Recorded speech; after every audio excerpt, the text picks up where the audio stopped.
नमो भगवते वासुदेवाय।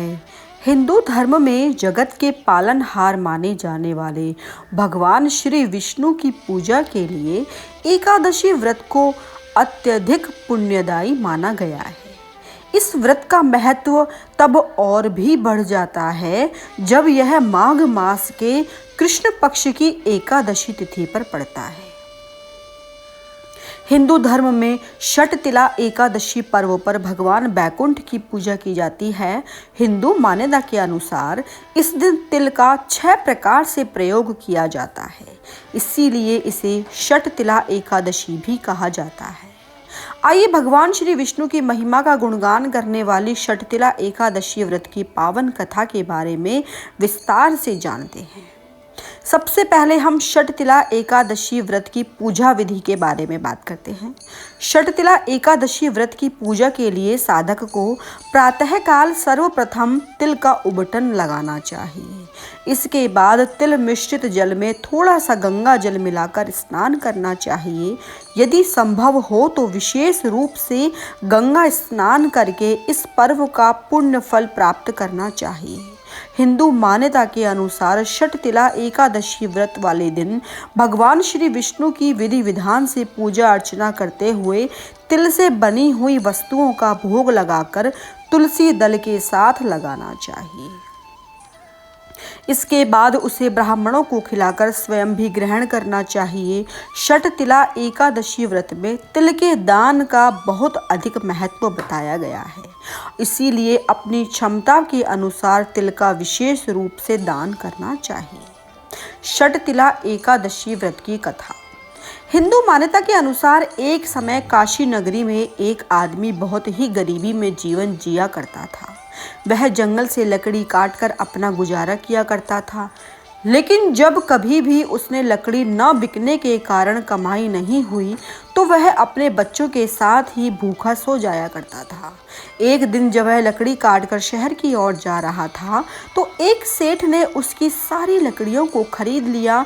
जब वह उन लकड़ियों को उस सेठ के घर पहुंचाने के लिए पहुंचा तो उसने पाया कि वहां किसी चीज़ की तैयारी चल रही है। सेठ जी से पूछने पर उसे पता चला कि वह अगले दिन षटतिला एकादशी व्रत की तैयारी कर रही है। तब लकड़हारे ने सेठ जी से पूछा कि इसे करने से क्या फल मिलता है। सेठ ने बताया कि इसके पुण्य फल से धन दौलत बढ़ती है और व्यक्ति की हर मनोकामना पूर्ण हो जाती है।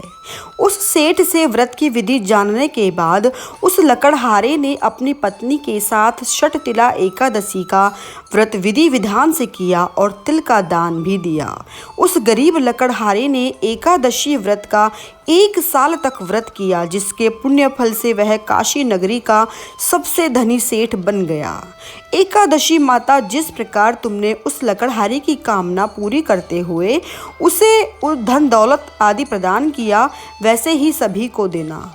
बोलो षटतिला माता की जय।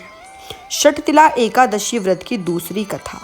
हिंदू मान्यता के अनुसार एक ब्राह्मणी खूब पूजा पाठ किया करती थी, लेकिन वह धर्म कर्म करने के बाद कभी दान नहीं दिया करती थी।